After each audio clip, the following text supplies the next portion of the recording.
Heart racing. You've been sitting in the cold, dark room for hours now. You have told your story so many times it echoes in your head. The baby was born sleeping, born out of wedlock. They wouldn't be buried as they should have been. So you, as their mother, gave them the burial they deserve on the farm. Outside the door of the room, a man is presented with blood tests, confirming your story. But a second baby was found murdered just miles away. You denied the baby, but the man believed otherwise. Handed another blood test, confirming the second baby couldn't be yours, but the man didn't believe it. You were the mother of both babies. He felt it, and he would prove it. This was the Kerry Babies Scandal, and this is the good, the bad, and the pure evil. This is a short tale as investigations are still ongoing, but it's notable for its cruel contact and unwarranted accusations. April 14th, 1984, the body of a little newborn was found dead with 28 stab wounds on the beach of White Strand at Co.Kerry in County Kerry. No witnesses, no evidence, nothing. Now 80 kilometres away in Abbey Dorney, a woman named Joanne Hayes, who was pregnant and wasn't anymore, was arrested. Joanne and her family confessed to the murder of the baby, but this confession was later withdrawn. They changed the story that Joanne's baby was born on the farm and died after birth. The baby was then wrapped in a plastic bag and secretly buried on the family's farm. Because Joanne was pregnant and now wasn't, with no baby, speculations fell on her immediately for the baby found on the beach. Tests were done, and although basic, they did show the baby whose body was at the farm had blood type O, same type as Joanne and the father, who was a married man named Jeremiah Locke. The baby found on the beach was also tested and found to be blood type A. The Gardaí, who were the Irish police, didn't see this as a complete rule out. They instead went down the route that Joanne had become pregnant at the same time with two different men through the idea of heteropaternal superfecundation, which is the fertilization of two or more ova from the same cycle by sperm from separate sexual encounters. This thinking could lead to twins from two different biological fathers.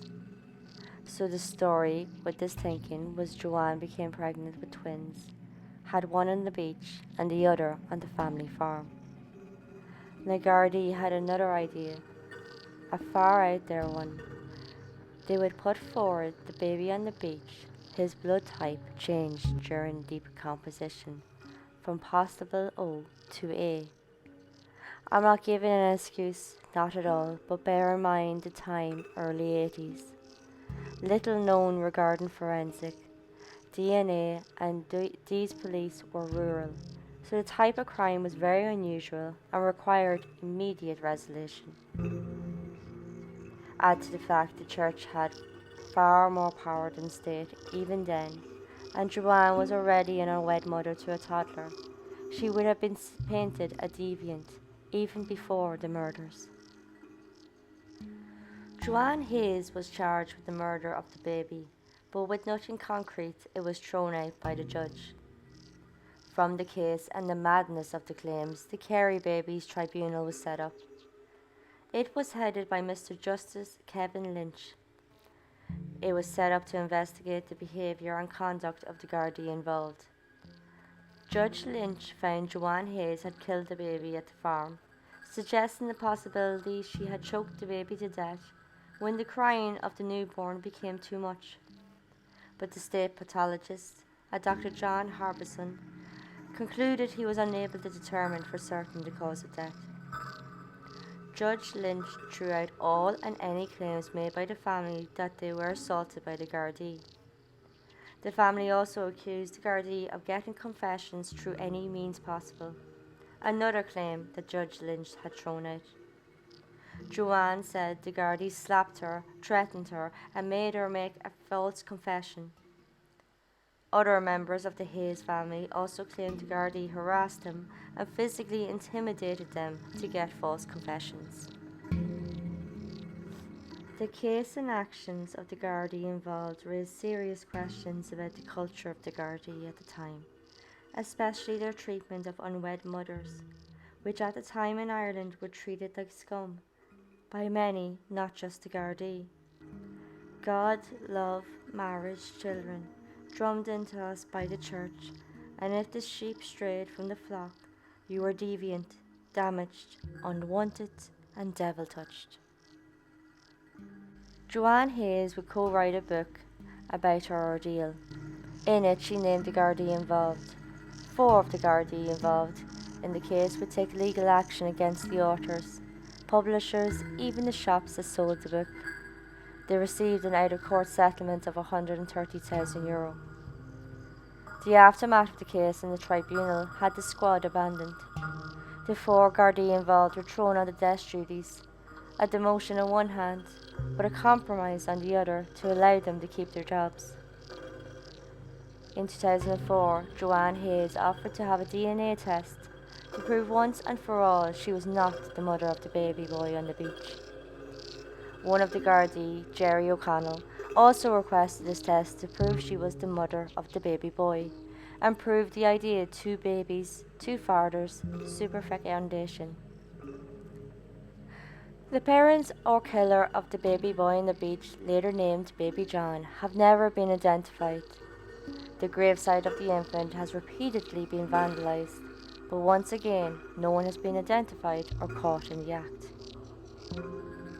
January 16, 2018, DNA evidence from a Gardaí review confirmed Joanne Hayes was not the mother of the baby boy on the beach. Garda Commissioner offered a full verbal and written apology to Joanne. She also received an apology from the Minister of Justice and the Taoiseach. Investigations were relaunched with fresh eyes into Baby John's death.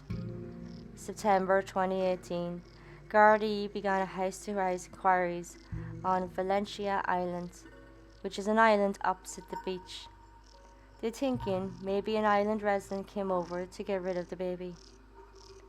In 2020, the Irish state gave an apology to Joanne Hayes and the Hayes family for the treatment the Gardaí gave them at the time and for being falsely accused.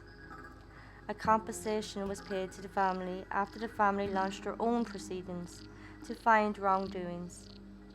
As of yet, no criminal proceedings have been brought forward to the Gardaí involved. On a dark and drizzly morning of September 14, 2021, the remains of baby John were exhumed at Holy Cross Cemetery, County Kerry. The baby's remains were taken to the morgue at the University Hospital, Kerry, for examination as part of the ongoing investigations. Although not the most evil, it's still horrific. A woman wrongfully accused and marked for life, even after proof, all because she was a single, unwed mother, a deviant in the eyes of the public back then. Because of their narrow-minded thinking, and because of the pressure to solve and close the case fast, a death of a little newborn boy remains unsolved. Thank you all for listening. Next time we'll be looking at Stuart Alexander Lowe, or Alex Lowe, an American mountaineer. He was an inspiration to a generation of climbers with his enthusiasm to climb rock, ice and mountains all over the world. He died in an avalanche in Tibet. Until then, this was the good, the bad and the pure evil.